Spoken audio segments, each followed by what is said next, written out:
Exactly the same. Political instrumentalization. No, to give you a trivial example. No, I would not. Nor would I describe the Alawite regime. It's an Alawite sectarian regime, not a secular one, that is funded by Tehran and is the funder of the murder gang Hezbollah as secular either. No, don't insult me. Not that it really hurts me that much. I don't feel humiliated or anything. All right, whereas apparently the leader of a proud country like Egypt, when a demand to interfere, this is getting intense.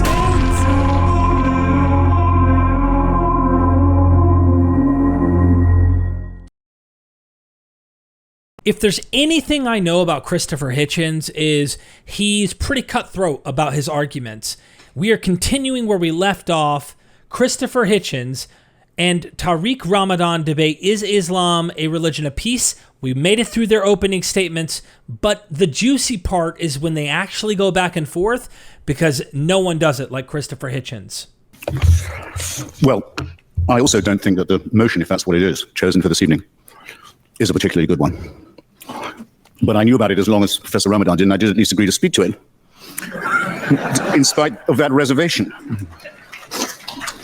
And I make this not just as a point of self-pity, but because, for example, someone in this great city who's become used to making nice these days, Imam Rauf, who describes himself as both founder and visionary of whatever the downtown establishment is now to be called, wrote an article, I'm pretty sure it was on the eve of Yom Kippur, for the New York Times, in which he said, when you think about it, this is one of the most hand-washing statements I've yet heard him make in the Make Nice department. When you think about it, our word Islam is almost exact translation of your word Shalom. I didn't say it. I've never heard anyone else say it.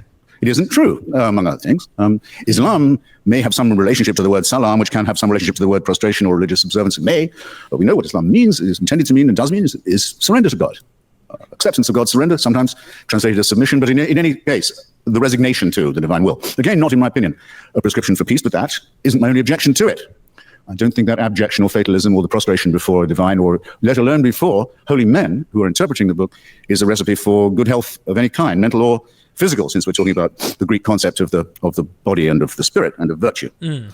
Just to get that out of the way. Now, hey, Christopher's like the other guy spent a lot of time softening the approach, nuancing the material, and here goes Christopher, right? And he's literally coming in going, let's get the definition out of the way. You're you are surrendering to the will of a God, and oftentimes to the interpretation of particular men and how they view these texts. It's going to get juicy, I think. Oh, you're right. I was surprised to find myself saying, Professor, when you say that the problem is not the book, but the reader.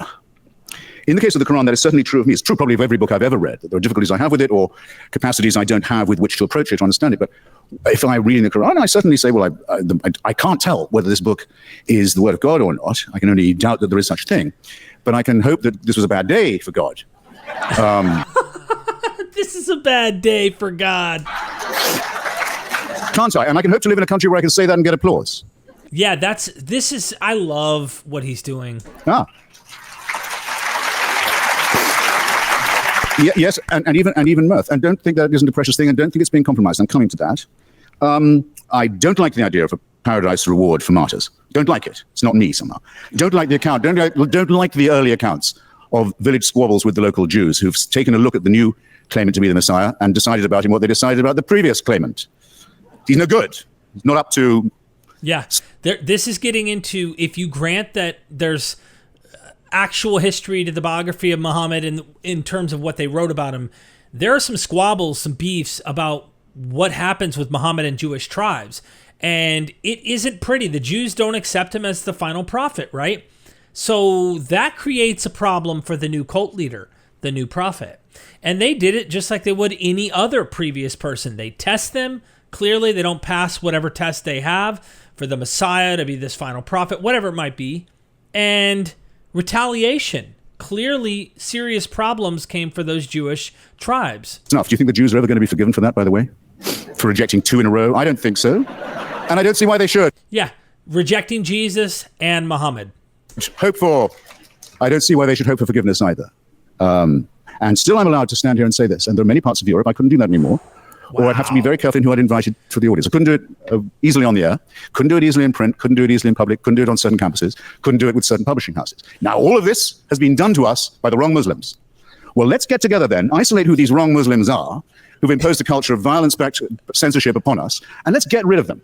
Oh, God, I love this. Look, the guy's a nice Muslim, but holy crap, is Christopher not hitting the nail? Have an honest discussion about the text and the reader. And I think the ball is in your court, Professor, on that. Just to stay with my own profession, the thing I know best. Not one major media outlet, print or broadcast, has yet shown you what the Danish cartoons actually look like. Yale University Press, which commissioned a book on them, which was to include the cartoons, as how could it not, eventually panicked. Yale University Press panicked and published the book without the cartoons over the objections of its author. Everybody knows what I'm talking about. The President of the United States and the head of the Joint Chiefs a few days ago were so pulverized with fear that they had to address personally in pleading tones a Christian nutbag in Florida who might have been or might not have been about to commit a minor act of blasphemy. Is this the culture that Islam wants us to have in relation to it? One of, if you like, preemptive submission, preemptive cowering, backed by the fear of force? Because that is not multiculturalism. That's nothing like the gorgeous mosaic. That's actually the absolute negation of what a multicultural system would be like. What he's describing is everything opposed to Western civilization and our society that we have, the freedoms that we have. This is obviously the opposite of that kind of civilization. And a multicultural system has to look rather askance, I think, on a religion whose preachers and websites openly make threats against people like myself, against the Jewish people, against the Hindus, who, for heaven's sake, aren't even monotheists, can be killed on almost any pretext, against... and Dude, no one does it like Christopher. No one. But yeah, if we were getting nothing but threats all the time from Christian churches, you don't think the government would play a significant role on stamping that down? Of course they would. And a very important point, and I have to make it, and against the wrong kind of Muslim. Now, Professor, don't... He's adding that because of his opponent.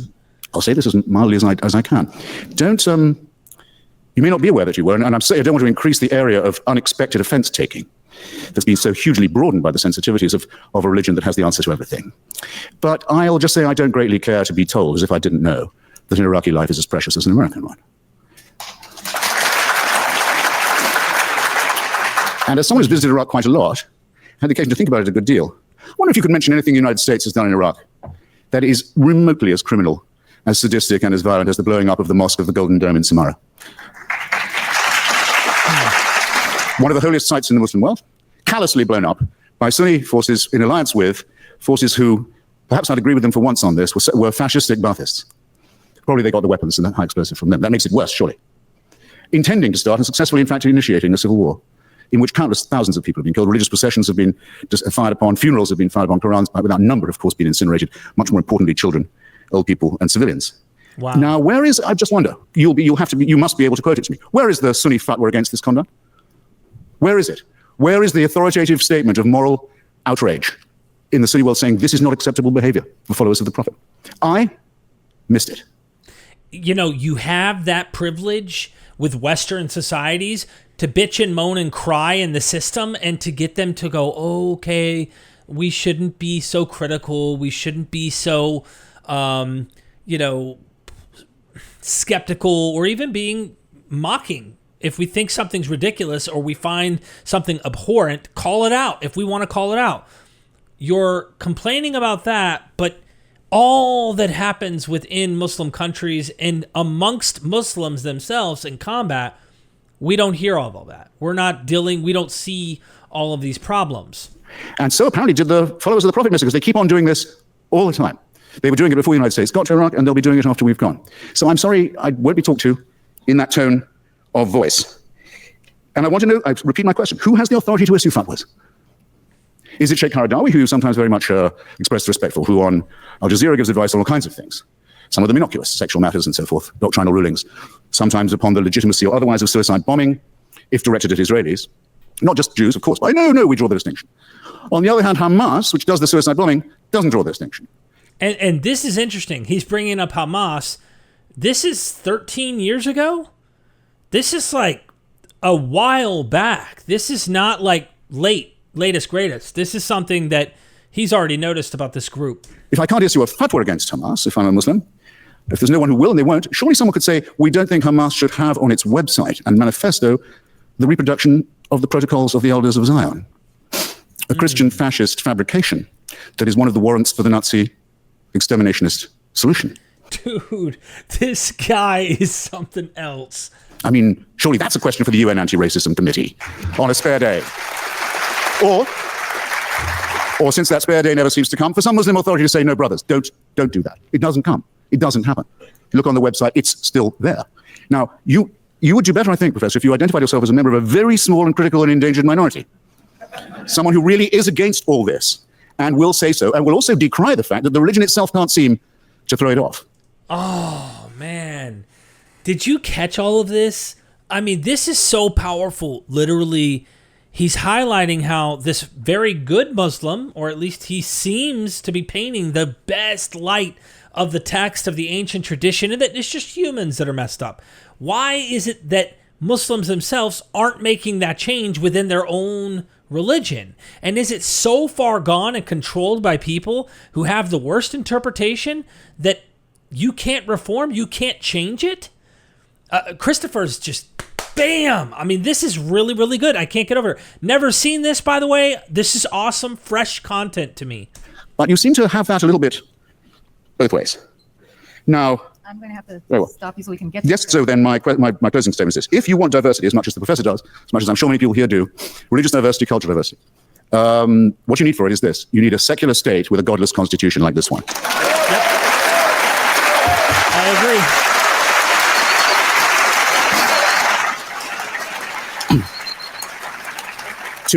To speak as you did of the Ottoman Empire as a place where there were not just Muslims, but Christians and Jews is either not to know yourself or to expect others to have forgotten or not to know what it meant to be a non-Muslim under the Caliphate or under any similar theocratic Muslim authority to this day. No, what we need, secularism is the only guarantee of religious freedom, and yours and that of every other Muslim, we will defend. But you won't be surprised that we have some questions for you in the meanwhile. Thank you.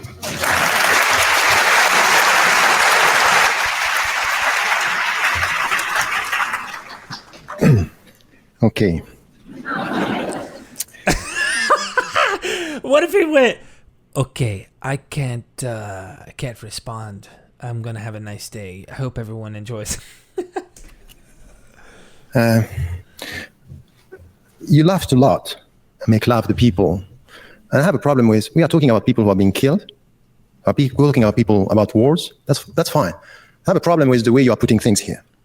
First, when you said the first remark, say, okay, you know what, total, these are the first letters of totalitarianism, because Islam is a comprehensive religion, by the way, exactly like Judaism and Christianity. I never met a rabbi, a Christian, telling me you are with God on Saturday and with the devil on Monday, what's that? But in Islam, it's as if it's all together. It's a very simplistic way of dealing with Islam. It's a comprehensive religion, but there are rights of God and rights of people, and you have to differentiate, and it's very old. Come back to Alain de Libera, the French philosopher, telling you, you know what, separating authority between what is to God and what is to human being, it's coming from Islam. And this was taught and translated into Christianity in the Middle Ages, exactly the opposite of what we think. You may disagree, but at least acknowledge the fact that there are many interpretations in history that say Islam is this total mean totalitarian. What's that? Look, we can have fun. I'm not trying to jab because I do have a bias here, but yeah, I said this in the first video that Judaism itself has this, all-encompassing how to live your life. I don't think Christianity spells out all of those details as clear. I think that you get mixed messages and there's a lot that isn't discussed. Rabbis really worked out those kinks, and so did Christian fathers along the way. But again, I think Judaism is more along the lines, got lightning going on outside, thunderstorm, but more along the lines of something we can be comparable to Islam. Auto is the first letter of autocratic. It's not an argument. It's not serious. And as I said, yes, it's we are talking about reading. And by the way, it's for all the texts. It's the same for the Marxists. You know quite well about the Marxist tradition. And you know what some Marxists did with the text? It means that everything that Marx wrote was bad? No. Once again, it's a serious... Here's apologetics, though. If the text is ugly, my friend Tariq Ramadan, what then? Do you still keep it, or do you just say, I'm going with the most beautiful interpretation and I got to stick with that? Why not be skeptical of your own tradition? It's matter here, when we are talking about interpretations, I mean it. I mean that, yes, there are people using the text in a way which is not... And you have historically to acknowledge the fact that you yourself might have read some of the text, not in the good way. I sure hope that Christopher Hitchens brings up texts and, hadith text, whatnot, chain of, well, he doesn't need to get into the chain of recognition for those texts, but it'd be important to highlight their tradition and highlight some of the things that they teach within Islam. So this is the second point about now the cartoons and some of the things that you were referring to. Look at the Muslim majority countries and look at the Muslims and the Western Muslims. And if you look at the reaction of the Muslims living in the States or living in Europe, you cannot just say Islam was one that all the Muslims are reacting the same way. By the way, the very month of October when the whole story started, I was in Copenhagen and I said to the Muslims, take a critical distance and don't be involved in this. You don't like it, but let it be, because this is freedom. The point is that you are not making because you are reducing something which is, the cartoon was all about freedom of expression. You don't speak about the instrumentalization by politicians and governments in Muslim majority countries and even in the West about the whole story, because this is too complex to be put in. So many authorities, many scholars, and then you come with who are the Muslims who are able to speak. If you read some of the things that I'm doing or writing, you would say that, yes, I acknowledge the fact that there is a crisis of authority in Islam. But please, don't tell me today that you didn't hear the Muslim voices around the world criticizing and saying this is unacceptable to kill the people in the streets in New York, and the condemnation was widespread by the scholars. If you don't hear, of course, there's, not less than 12 councils of Muslim scholars around the world, from Amman to Istanbul to Paris, Dublin, were condemning this. It's as if they don't speak. Because at the end, when the people are calling to kill for killing, they are heard. But when people are condemning what is done in the name of their religion, it's as if they don't speak. It doesn't make the headlines. But Okay, so he's trying to say, Christopher, you're only looking at the bad. You don't realize how much our own religious leaders are calling out 9/11 and things like that. I'm telling you that some scholars did it and said it, and I was one of them. And you know what is very interesting indeed? Some scholars? How many? I wish I could do a tally or a percentage and knew how many of the leaders, because you got to imagine the common folk, there's got to be a ton who thought, screw the West. There's a lot of hate for the West and a lot of Muslims across the world. So what does that number look like? I don't know. Do you know? Give me a comment down below if you have an idea. The whole discussion, when the people like what I'm saying, say, you know what he's saying is good, but he's alone. Minority, it's open, but he's alone. But when the people don't like what I say, you know why? He has huge followers. So depending on if you like or not what he said, you have followers or not. So I can tell you something, that the mainstream Muslim presence in the West, in many Muslim majority countries as well, acknowledge the fact that they are critical towards the use of the religion. Now, okay, so mostly in the West, Muslims who are in the West need to accommodate. So that's expected. And some, he said, in the Middle East, or at least Muslim majority countries, some. I'd like to know how many don't. It'd be like 50% of, or 20 to 40% of Christianity, which is billions of people, thought, I don't know, name something crazy is okay. But the other side, there's also a large amount that say it's not okay. So there's okay and there's not okay. That's a problem. That's a big problem.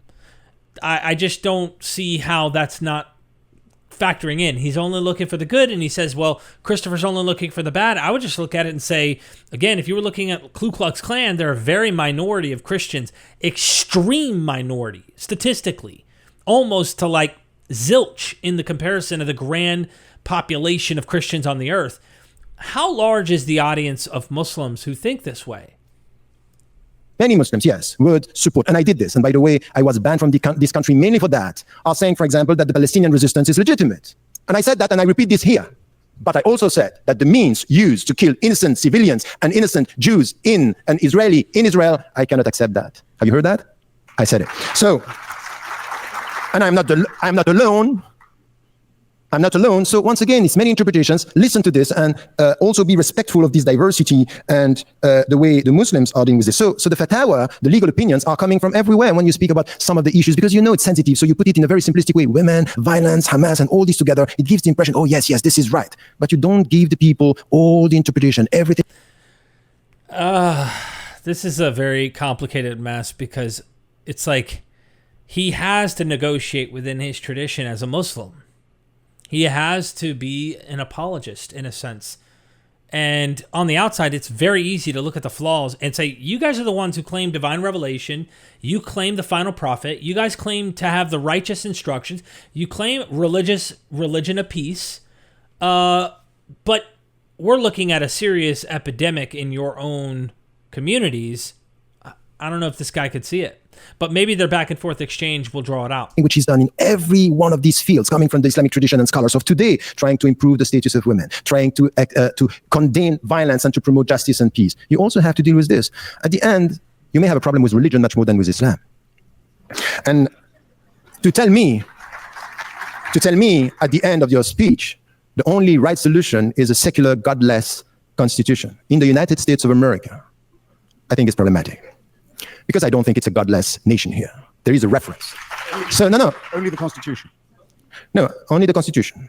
No, but I don't think that even the politician and even the president of the United States of America is referring to something which is a godless secular system. Or I don't understand all the speeches I listen to. But the point is that my way of dealing with the secular or separating authority, I don't have a problem with separating authorities. I don't have a problem with this. And it's even my solution in Israel and with Palestinians. I want one state where the people can live together under the same rule of law. But it's as if we agree on this in France, but not really in Israel, because it wouldn't be Israel. So it's a selective, not consistent approach. I wanted to say this everywhere in that way. And then you are saying it, but I would say that the people who are uploading sometimes, they want this for some and not for all. So let me tell you something. I'm critical from within. And I think that I'm far from being the only one. And from within the Islamic tradition, listen to also, for example, the Western Muslims, who the way they were dealing with the September 11th, the way they were dealing with the cartoon crisis, the way they were dealing with fitna. Many of them were saying, no, don't be involved. In the United States of America, how the Muslims reacted to all this controversy on the mosque here in New York or in burning the Quran Day. Listen, were they all violent? Or have you heard some voices of reason and peace in this country?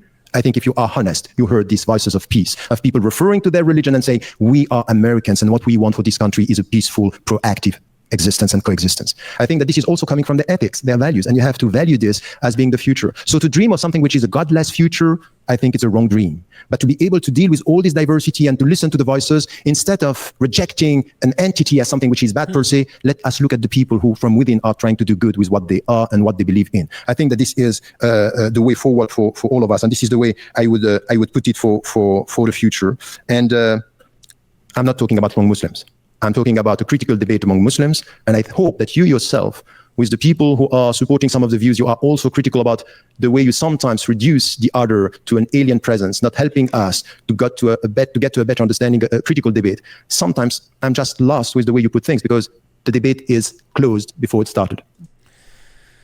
Okay.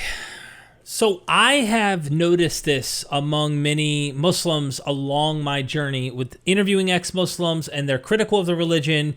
And then a Muslim with a very nice heart and very, very good morals and wants, equal rights and treat women equal, the whole nine, right? And they're like, you're not helping us fight our war against those who are radicals. And it's like, well, we don't see, I don't know how to put this, but we don't see the diamond in the rough, in the pile of dung that you want to polish and think is clean. We think that it's better not to have it. And a lot of ex-Muslims feel that way as well. What about those voices? Of course we want you to be kind and encourage you to do that. I say this for all fundamentalist Christians in the world, or radical Jews, or radical Muslims. Like, I'd like to see them be closer ethically to what you're describing. But at the end of the day, when you're getting so defensive to protect your own system and Islam by pointing out that many Muslims among and inside are crying critically against these things, or trying to stand up against the kind of radical tendencies that are in the groups, especially within Islam, it's like, why can't you also just recognize what we're saying too, right? I mean, it's both ways going to be difficult to see. So, I don't know. I'm looking forward to seeing what Hitchens has to say in response to this. Thank you. The timing was impeccable. Thank you. Here we go. I'm going to try to get to the core of some of what you raised, and then get to some questions. That ran long, but I think it was very fruitful. I want to distill something that came up here. Two important things. One is the question of authority in Islam. A scholar once told me that he thinks the problem with Islam is that every Tom, Dick, and Harry can give fatwa. and that there's no pope, there's no magisterium. And so in some ways, what you have is leadership by whoever has, the biggest audience. Now, right now, one of the most revered scholars is Yusuf al-Qaradawi, and he says he takes an opposite position from Professor Ramadan on the question of suicide attacks in Israel. He has a program with 40 million listeners, and he has a website, and he says that 40 million. Huge. Suicide attacks on Israeli citizens, even women and children, are acceptable because all of Israel is a militarized society and all citizens are combatants. So, wow. I don't give a shit whose side you think is right or wrong. The fact that you can go after civilians like that, I don't give a shit. That is wrong. So the question here is, he has, he's got this very large audience, and since there is no arbitrating authority, there's no single authority. Is not what Islam becomes whoever has the biggest audience has the sway in what the faith is? Yeah, she's granting his premise that, like, hey, maybe not everybody, and maybe the whole religion isn't, throwaway in her, let's be kind. But can Tariq see that the ones who have so much power and sway are behind this kind of stuff? I think that I think it's true. If we look at what is happening now in the Muslim majority countries as well as in the West, that there is something that we can call a crisis of authority. In the book Radical Reform, I'm tackling this from many viewpoints, and not only from political discussion. It's really even in our way to deal with sciences, human sciences, ethics. We have this problem. When you don't know how to manage diversity, it ends up with division and not knowing who is leading. And this is the way. We don't have a church, so we have diversity in Islam. So we have to know how to manage this, and it's problematic. And I would say that if you look today at what is happening, even though we have this crisis, if you look today at what is happening around the world, you will see that we have many councils. Still, the mainstream is not promoting, violence and extremist views. The mainstream is promoting, what is said, for example, about Western Muslims or Muslims living in Muslim majority countries is about transparency, no corruption, democratization. This is the mainstream that is coming. Now we have voices. How many people make up the mainstream? Because he makes it sound like the majority of people, like by a landslide, agree with him. And you speak about Yusuf al-Qaradawi, and you were saying that I was one of supporters of him. I have one position in everyone and everybody I'm dealing with, in history, in the past, and as is in the present. I read what is said, and I try to be selective. So, for example, on that point, I said, no, I disagree. On identity, and when he once was very harsh with me saying, no, we have one identity and it's Islamic, I said, no, we have multiple identity. I'm Swiss by nationality, Egyptian by memory, Muslim by religion, European by culture. These are my identities. He didn't agree. So I talk to people, but I know that on this, for example, in Israel, I disagree with him, but you cannot reduce Yusuf al-Qaradawi in the world today to this position, because he had many other positions on women, on the society, on democracy. He is promoting something which is, he called democracy in the Muslim majority country, that you have to consider by saying, okay, on this we disagree, and on that we need to have a critical debate. You cannot just, because one position, we don't like one position, we remove the people from the landscape. No, they are part of the landscape, and they are heard in the Muslim majority countries. So this is my position on that. Well, I'm certainly not going to criticize Islam for not having a pope. And in fact, it would be your vis-a-vis in this discussion was horribly in error in any case, and that Christianity never had only one pope, and still doesn't. I mean, there were several Catholic claimants to the papacy at different times, just among Roman Catholics. But today, I mentioned one of them, the Pope of the Coptic Christians based in Cairo. The Eastern Orthodox don't call their leader the Pope, they call him the Patriarch, but the Christian world is full of Pope types, usually anathematizing one another. The Pope is just the word that innocent Americans use for the man who claims to be the leader of the Roman Catholics. So I don't think it's possible, in fact, to have a moral authority within religion, because I think the two things are so sharply divorced. But this doesn't lead to just chaos, and it certainly doesn't lead to the dictatorship of minorities or extremists. I'll give you two examples quickly. In the case of the moral blackmail of Denmark that was backed up by a physical threat to destroy its economy and burn out its embassies across the world, well-coordinated attack of sabotage against a small European democracy. The organizing group was a thing called the OIC, the Organization of the Islamic Congress.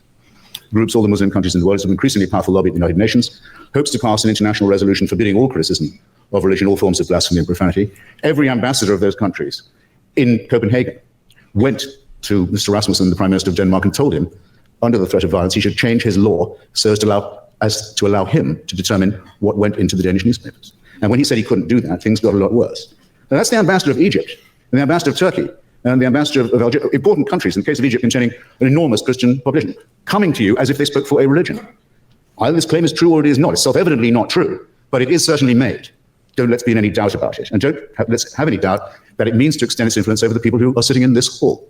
Second, very quick, the fatwa against Salman Rushdie in other words, the offer of money to suborn murder for the crime of writing a work of fiction in his own name by the spiritual leader of Shia Islam, that's what the fatwa meant then, means now, was after the murder of many people, associated or not with the publication of the book, repudiated ostensibly by the Iranian government after long pressure and lobbying at the United Nations, about 10 years ago, I think that was. But I've been since then, I've had the pleasure of going to Friday prayers at Tehran University, twice to hear the sermon. And on both occasions, there were banners and slogans saying that the Imam's holy sentence against Salman Rushdie will never die. It hasn't died with the Imam. Khomeini's death warrant will always be carried out. Not, I think, a very good use of the premises of the university. I can't speak for whether it's a good occasion for Friday prayers or not. Dude, you know, this is before Salman Rushdie was actually attacked and stabbed in the eye. I think he lost his eye. Like, this was still going today. I imagine, like, what would happen if he could bring in the Salman Rushdie debate or argument and say, look at what just happened. And this was, like, celebrated by people in the Middle East as soon as it happened.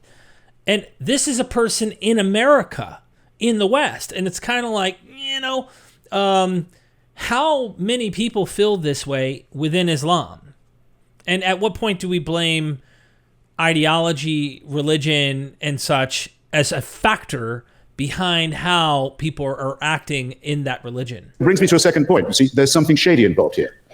Some people say that Islam and Islamists give themselves permission to lie to non-believers. It sounds like the sort of vulgar, paranoid thing that an Islamophobe would go around saying, doesn't it? It's very easy to disprove, except that it hasn't been, as that example will just illustrate. And these are not minor threats. These are threats to the very core of what we believe is the essential thing for society, which is the ability to ask questions, to read the books we choose, to pursue unfettered investigations. And these are flatly negated by the claims of a religion that says it is the answer to everything. Can I respond to this? Yes. Because really, I think that's the Taqiyya question? No. The Taqiyya question is no. The point is, on the cartoon issue, the way you are translating things is problematic. Let me just come to some of the facts here very quickly. The first thing is that it happened in October that the cartoon were published. Between October till January, nothing happened. And I met the Muslim organizations in Denmark, and I told them, and many were of the opinion, don't react. The ambassadors of Muslim majority countries and Arab countries mainly asked the prime minister to meet with them. He refused. And my position that he made a mistake here, because he should have met them, telling them, I have no say in this. It has to do with freedom of media. This is not of my business. He didn't do this. They took it as humiliation. They went back. They bought the tickets. No, but look. Easily. No, let me finish, because we will come to the point here. They went back and they bought the ticket of a group of Muslims, among them Muslim leaders in Denmark, to go to Muslim majority countries to just present what was done. Tell me, Egypt is ruled by Islam. Is it Islam which is used there? Mubarak is a secular president, isn't it? Syria is a Muslim leader or is a secular state. All the main societies where the government used this, because you know what happened, is it's easier to use the people to tell them against the West you can demonstrate, but not against the government, which is an autocratic government. So it's not religion, it's political instrumentalization of popular emotions against the West just to make it a religious issue. You cannot just avoid talking about political instrumentalization of countries where there is no democracy. And these countries are not Islamist countries. They are secular, autocratic countries. On your third point, I can't possibly disagree with you. Of course, there's a great deal of opportunism and demagogy and uncertain hypocrisy as well. In fact, I will say that I've heard you and seen you saying that before, and I agree. I don't think I would classify a country that hauls the Christian leader of its minority onto the TV to say, no, it's not possible. It could have been any... Exactly the same, political instrumentalization. No, to give you a trivial example. No, I would not. Nor would I describe the Alawite regime. It's an Alawite sectarian regime, not a secular one, that is funded by Tehran and is the funder of the murder gang Hezbollah as secular either. No, don't insult me. Not that it really hurts me that much. I don't feel humiliated or anything. All right, we're going to take some questions. Apparently the leader of a proud country like Egypt, when a demand to interfere... This is getting intense. I wish they had an open back and forth to debate. What happened? I thought this was going to be one of those kinds of exchanges. External Affairs of Denmark is not met, feels... I'm sorry, just to end this discussion for me on my side, is the only fact that you acknowledge that there is a political instrumentalization of religion and you say, I'm right, that's enough for me. Yeah, but religion and politics are fused. And this is something from the get-go. So to argue that it's just political and not religious in some way, come on, that you can't... It's not a cop-out. It's exactly right. Good. I actually think that... And earlier you were trying to tell me what Karl Marx said on the subject. Yeah. That's your job. Was that a valuable exchange? I think that was worth hearing. But I know that there are people in the room and also listening in from the satellite sites who want to have some of their questions asked. And a few of them are along these lines, and they actually are aimed at you, Mr. Hitchens, because of your ringing endorsement, really, of a secular society and atheism. A question from Vail, Colorado. Do Jewish, Christian, or other religions have a greater claim on being religions of peace than Islam? I mean, is your beef really with Islam, or is it with all religion? Well, I'm sorry that the comrade from Yale tuned in so late. I mean, late enough to miss the first 4 or 5 minutes of my 10-minute introduction. He literally said that, though. He's not only picking on Islam. This guy feels like he is, but he's not only picking on that. He's picking on all of them. Devoted to a close exegesis of Professor McCulloch's realization that Christianity had out-genocided and out-warred and out-crusaded itself, finally by 1914. If you care to pick up, I think you might be able to, and I'll sign it if you will. Pick it up. My book, God is Not Great. You will find a discussion of the warrants for slavery, murder, genocide, and land theft that occur in the books of Moses, and that are an ineffaceable offense to any civilized person. And the reason why so many Jews are secular, at least one of the reasons. So again, I could go on, but I really feel I don't need to. Okay. A corollary question. Maybe it's just something funny. Would atheism be a non-religion of peace? No. No, there's something probably very slightly intolerant about atheism, at least so I hope. I might just say, though, because I really think Professor Ramadan misunderstood me. When I say the American Constitution is godless, I mean, I was quoting the title of a famous study of it by Professor Israel Kramnik. What I mean by that is to say, the US Constitution only mentions religion and God in its preambles when it means to say the ways in which they must be kept out of the public square. That happens to be a fact about our Constitution, and the reason why we still have it. Otherwise, the Republic would have been destroyed long before. And that its First Amendment says that religion can be no business of the government, a statement no Muslim society could begin to make. Thank you. But Mic drop. That's a powerful statement. once again, you can just refer to the Constitution, and you will have Muslims just referring to text and avoiding the practical consequences and sometimes the policies that are promoted in one country. And remember that the previous president, George W. Bush, was talking when going, not for the same reasons as you, or not from the same source, because you were supporting the war in Iraq, but he was doing it in the name of God. So the Constitution here is not preventing someone from within to speak in the name of God, even if he's supporting exactly the same thing that in the name of the peace that you are promoting, you were for the war in Iraq. I can't imagine you're going to defend President Bush. Well, from that, yeah. from that charge, I can. No one was ever summoned to vote for the war in Iraq in the name of God, and the president's own church, as well as every other church, Christian church that I know of, was opposed to the war, for whatever little difference that might make. None to me. I think this one is for Professor Ramadan. Why are there no progressive Muslim majority countries with rights for women and homosexuals, etc.? Go ahead. No, there are, Really though, why? I think that once again, if you look at the Muslim majority countries, we cannot just have something which is a monolithic vision of what is happening. What is happening now in Muslim majority countries is really, before just looking at some dimensions of the rights of women within, or the rights of homosexuals, for example, is really to look at the situation in the whole society and the way it's progressing. Now we have the great majority of the Arab countries, they are under dictatorships. There is no freedom, religious or secular society. This is the same for all. So if you look at this and you're expecting from within an evolution in this society, forget about it. Look now at what is happening in Turkey. Turkey is changing, moving towards something which is a more democratic system. And you see within that are rights and discussion and critical discussion that are possible. So I would say that you cannot essentialize history and say the Muslims cannot do this. It's evolving and it's changing. Yeah, but they're not there yet is the point. And that's a problem. It's a problem that, we're saying, hey, everyone else is getting to this place where we're not, doing this to people who are women or homosexuals or anybody. You know what I mean? Like, come on. And it depends where you can have this kind of discussion. And the first, because there are priorities, the first is really to go towards democracy. Does that not tell you a little bit about how their moral, ethical Sharia / Islamic law codes are fused within the politics? So you can't just blame politics and not see religion play a significant part, because it's not like you can separate them. In a secular society that we live in, you can. Some people don't, but you can. And transparency in the Muslim majority countries. And if you go to Indonesia, even though we are far from a perfect system, you have much more discussion in Indonesia today about the principles, the critical reading of the text than you have in Arab countries. So I would say it's evolved. But notice he's confessing that much when he's saying there's critical reading of the text, there's all that's starting to happen. Notice the text has to be checked on in order for your laws and the society to be accepting of these people and their rights within the society. There is no status quo, and Now, what is also interesting is look at what the Western Muslims living in democratic system, when they can express themselves, when they are enjoying freedom and they are not under the political pressure, what they are producing as the Islamic contemporary thought. It's moving. We are talking about citizenship. We are promoting. But you're doing it under a secular Western society. So, yeah, you have that liberty. That's a problem. When can we get those systems in the Middle East and other Muslim majority countries to change? And how? Men's rights. We are promoting the rights of the people to live and to be respected without discrimination. So look at the different historical setting, and you can see that it's moving and it's changing, and there are new answers for new challenges coming from Muslims. Are you saying Turkey is moving in a progressive direction as it becomes more Islamist?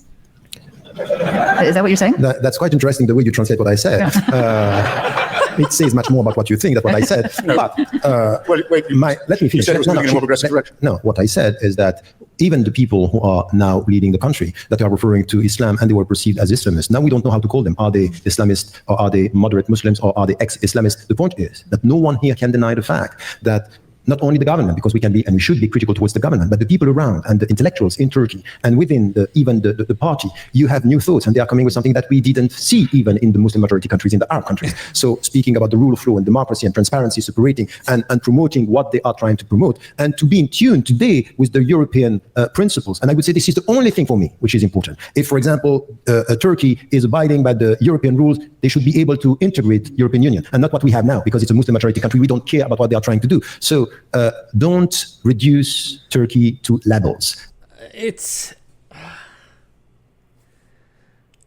I guess, look, I get it. I'm just saying we should have the right to be critical and point out the problem. And you're just you're looking at it going, but there's a couple people who are willing to talk about things they weren't willing to talk about before. Yeah, we'll still throw, people who are gay off the roof. Yeah, we're still going to make women, be half the worth of man, or their rights are not on the same level as men, period. Yeah, all those ugly things are still happening in our countries, but we're talking about things now. It just sounds a little bit like you're sweeping it under the rug. You were mocking a bit earlier in your follow-up against Christopher, getting the audience to laugh. We're talking about a lot of deaths that are happening in the world, but yet here you are just dismissing and downplaying so much violence and crap that's going on within your societies, and I say Islamic or Muslim societies, that need to be addressed and need to at least be called a spade a spade. There are dynamics, there are people who are promoting things that are quite interesting. I went there many times, and I can tell you the women in Turkey, the Turkish women, for all the trends, not only, from the secular, for the Islamists, everywhere, they are promoting a better understanding of Islam, a better acknowledging and resisting discriminations, and trying to work for more autonomy. And I would say this is what I said, and this is what I promote. Well, actually, I agree with you that there was a very ossified Ataturkist bureaucratic intolerant system that to some extent has been opened by the challenge from Mr. Erdogan's party. But the reason why Turkey continues to be looked on askance by so much of Europe is not because it's a Muslim majority country. It was a Muslim majority country long before the European Union was formed. And no one's just discovered that. The faith of most of its people is Muslim. It's because of legal and political reasons. One of them is continued illegal occupation of the Republic of Cyprus, which is already a member of the European Union, and the expulsion of a large proportion of its population, the reduction of them to refugee status. Erdogan's been worse on that than his predecessors. The second is the refusal of Turks to admit that they're not the only people living in Anatolia, that there's another nation called the Kurds that lives there, which has language and national rights which have been negated. On that, actually, the Erdogan party has been slightly better than some of the Ataturks. And the third is the continuing campaign of falsification and lying about the massacre, the genocide of the Armenian population. A continuing disgrace which Erdogan... Okay, let's not linger in Turkey too long. Spoken of in the most thuggish possible term. A question from Pittsburgh here. Is there an acceptable literature of interpretation of the Quran similar to the Jewish oral Torah? Does that make sense? Yes, of course. If you come back to the classical Islamic tradition in what we call fiqh, law and jurisprudence, and ethics, and we have a huge classical tradition. The problem very often is that the Muslims themselves, they neglect and ignore their own tradition, but also the people who are coming to Islam, they are just driven by headlines, and they are simplifying the reality of you can get a PhD in the States or anywhere in the West without having one notion of what is called Islamic philosophy. While the Islamic philosophers and the philosophers referring to Islam as much as Maimonides and so many, we only know Averroes because he's very close to us. But the fact that we refer only to him is just showing us how much we ignore about the others. Do you know that Descartes who came with the rationality and doubt, himself read the thesis of Abu Hamid al-Ghazali, who was talking about doubt, and doubt as a sense of getting certitude and knowledge. Neglected, not known. And I think that the Islamic tradition is full of that. We have to reconcile ourselves with our past in order to come. That's interesting information to find out Descartes and others were inspired by philosophers from Islamic tradition. Okay. But even then, you know, I don't know. Look, we're talking about the religion of peace here, right? So with a diversity of new visions for the future. And I think that this is missing for all of us. I would say that this neglectfulness towards history and tradition is a problem within the Muslim universe of reference as much as it is for Christianity and Judaism and all the other great philosophies and religions.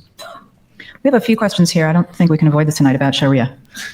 It's become a kind of an assumption among many Americans now that what Muslims are really after is the imposition of Sharia in every society in which they live, even Muslim minority countries. And it's not a lot understood about Sharia, but what is known is that crimes such as adultery, blasphemy, apostasy, and homosexuality are punishable by the death penalty. And to Western eyes, it seems like a whole legal system that's a violation of human rights. So what is the intention with Sharia, especially for Muslims living in the West? Is the idea that eventually we get there and we all live under Sharia law? You know, this is a legitimate question. It's an important question because many Muslims living, not only in the West, by the way, throughout the world, Muslims, they deny this. They say, no, they don't understand Sharia, or they reduce Sharia to the penal code. And sometimes it happens. But Sharia is not the penal code, and still with this, that it's not only the penal code, we really have a problem with the understanding of Sharia by Muslims and the way it has to be understood in our So Muslims don't even know how to understand Sharia law. There's so many problems. time. And once again, many interpretations here. Many interpretations. Here we are again. Everything seems like smoke and mirrors. It's hard to get to what is the truth here, and how do we implement and understand this properly? What is the motivation typically? You have some Muslims, and you cannot deny this. Their perception of Sharia, it starts with the punishment, and then it goes towards social justice, because you punish, you go to, and this is for me, once again, problematic, and I'm critical of this, but I cannot deny the fact that you have a tiny minority of Muslim scholars, they think like that. In Nigeria, in Saudi Arabia, in Egypt, everywhere. You have another understanding of Sharia, which is we start with social justice, and then the punishment is part of the whole process. And my position, I wrote many times on that, for example, in Western Muslims and the Future of Islam, the understanding of Sharia is the way towards faithfulness, in which way we are faithful to some of our principles. So it's not a closed system. Muhammad Abdu in the 19th century, when he was studying, he was under the British colonization, and we don't want this colonization, we want them out of our country. But the parliamentarian system is the best for us as Muslims. It doesn't contradict our system. And he was of the opinion that the democratic system is not opposed to Islam. So you have trends saying this. My position on this is that Sharia is the way towards faithfulness, it's the way towards justice, it's the way towards mutual respect and living together. So this is why, for example, when I read the American Constitution or any European Constitution today, and it is said all the citizens, men and women, black or white, should be treated equally by law, this is my Sharia. I'm not going to change this. So the point for me is...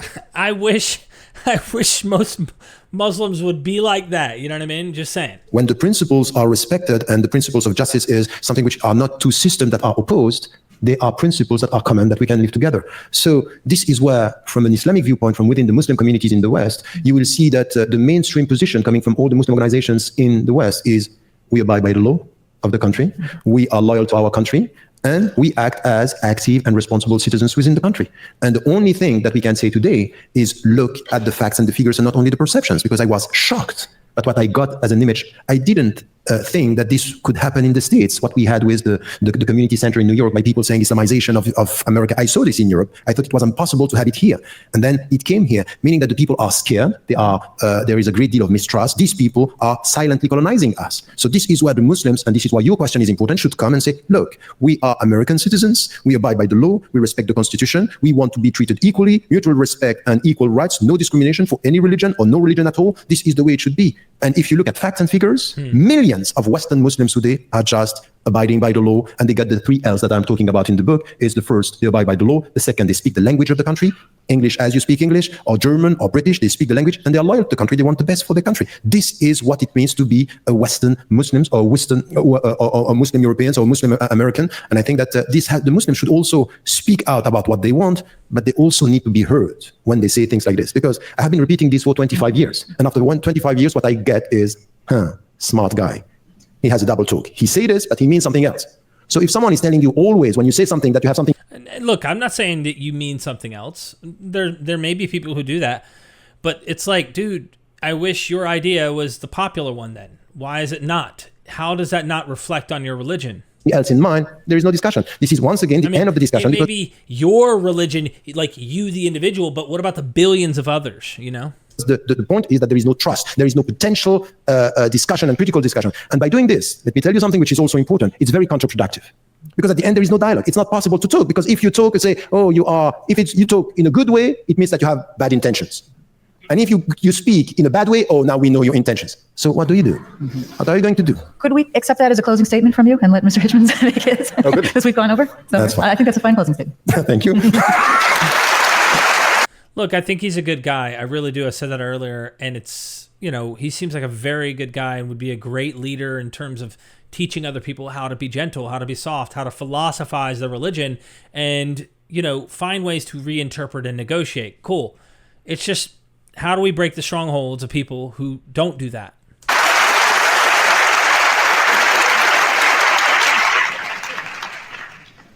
Do I get the same question? I don't mind. Would you like to close with that?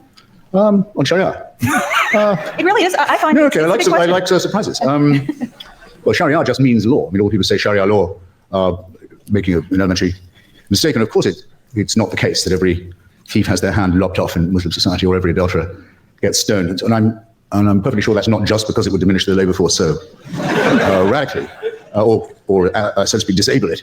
I think it's more because of something I've claimed to notice elsewhere, which is the religion is man-made. And so there are enormous discrepancies in how these things are promulgated and also how they are enforced. And most countries and societies come quite early and easily to the conclusion that their own religions are, in one form or another, not really practicable.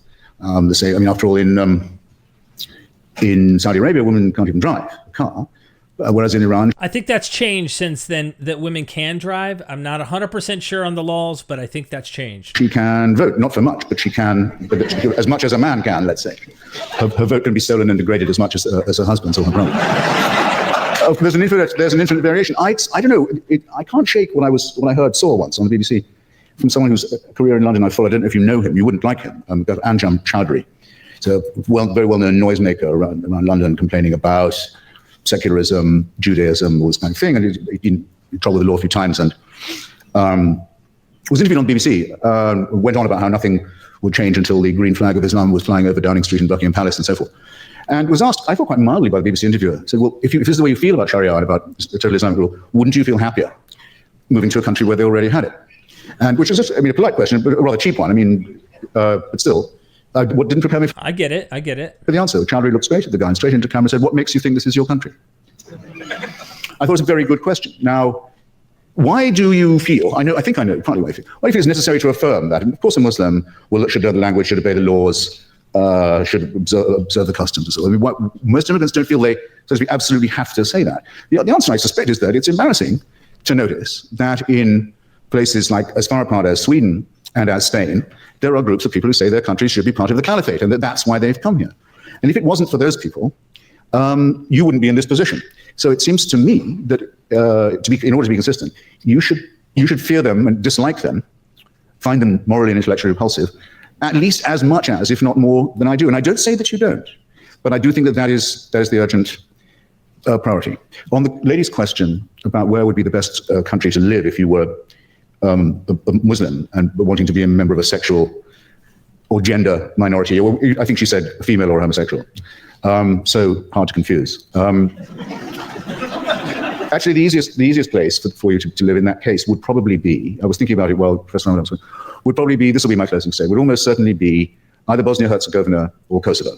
Culturally Muslim, democratic, open societies in Southern and Balkan Europe that were saved from obliteration by the power of the United States, which has never had a word of thanks for what it did in that. Ladies and gentlemen, the legend Christopher Hitchens and Tariq Ramadan, that was an interesting exchange. I really wish they got to go directly. They didn't get to, but that was interesting. I've never seen that.